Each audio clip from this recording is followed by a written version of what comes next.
Hello everyone, and welcome to the next edition of the Holland Land Office Museum's Artifact Video Series. My name is Ryan Duffy, I'm the director of the museum, and this week we're going to talk about another topic related to graveyards and burials in relation to our new upcoming exhibit relating to the 200th anniversary of the Historic Batavia Cemetery.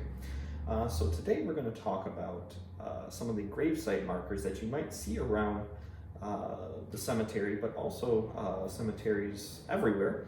And often these are related to veterans per se, but also other organizations sometimes plant markers for former members of theirs that have passed, or other organizations putting them down for individuals that have a relation to the organization.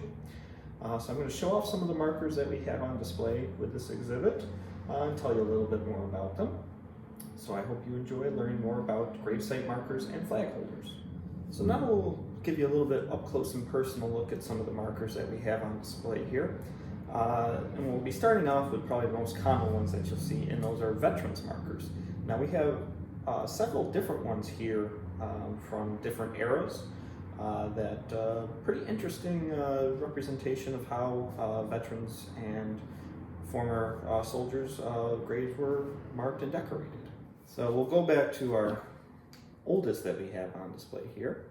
And this is a marker that would be placed at the grave of a Civil War veteran.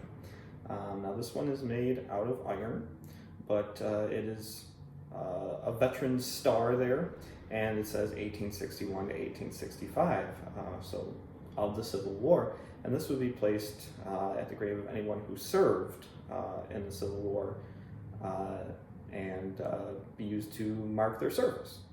So now that we've done a marker for a Union veteran, we actually do have an example of a marker for a Confederate, as there is one Confederate officer who's buried in the Historic Batavia Cemetery, Philemon Tracy, who we actually did a video on some time ago.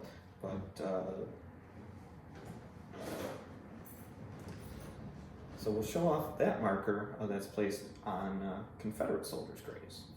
So we have a bronze marker here that's put at the grave of Confederate soldiers with the Confederate cross there and the battle flag in the center, and CSA, Confederate States of America, 1861-1865.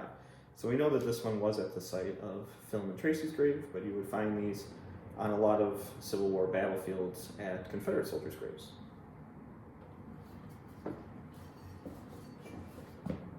Now, continuing on with Civil War related grave markers, this is a marker from a GAR post, Grand Army of the Republic, which was the first Civil War veterans society created following the war. And we had a post here in Batavia called Post 299, which was the Upton Post after General Emory Upton. So a member of that post, when they passed away, would receive a marker just like this. We have another marker related to Civil War organizations or Civil War remembrance organizations. Now this marker is a marker from the Daughters of Union Veterans, which was a group created following Civil War, started by women whose fathers had gone off to fight in the Civil War, and they wanted to create an organization in order to remember them. There's also a similar organization, the Sons of Union Veterans, which kind of followed the example of the Grand Army of the Republic and was the next generation to remember those who served in the Civil War. So this is a marker from them, which they would also place at veterans' graves as showing their respect for Civil War veterans. So we have the wreath, which was sort of their symbol, with DVU in the middle, but if you read it, it'd be DUV, so Daughters of Union Veterans. Now we're moving farther in time.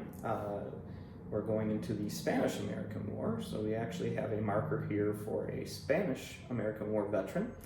So we're talking 1898, and you'll see these around different cemeteries.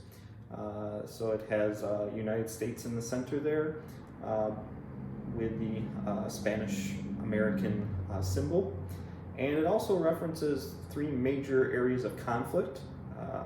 You have Cuba, which is on the bottom, then you have the Philippine Islands and Puerto Rico, which were all areas where the United States fought the Spanish forces and eventually annex them as territories for the United States. So now our last two markers that deal with veterans here. We have the Veterans of Foreign Wars, the American Legion, so we're moving even more forward in time with veterans groups that come out usually about following World War I and into the 20th century. So again, these are markers that would be placed on the graves of former members of these organizations.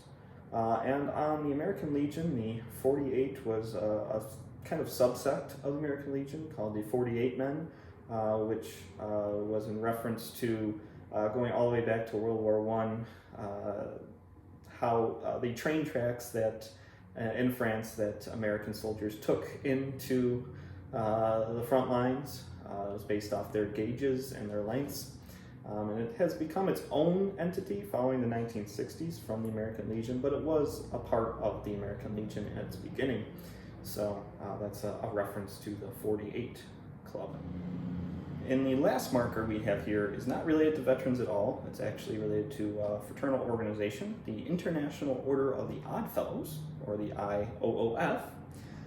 And this one is actually related to their female auxiliary lodges called the Rebecca Lodges. Now there was Odd Fellows lodges pretty much everywhere, and in Genesee County just about every town had their own Odd Fellows lodge. So I would assume this came from the Batavia one. It has the crescent moon, which is one of their symbols, and the three interlocking rings there, which have FLT in them.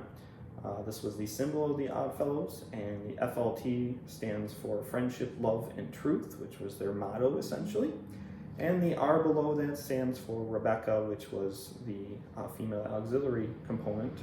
And they had their own lodges as well. So this was actually placed at a former member of the Rebecca Lodge here in Batavia.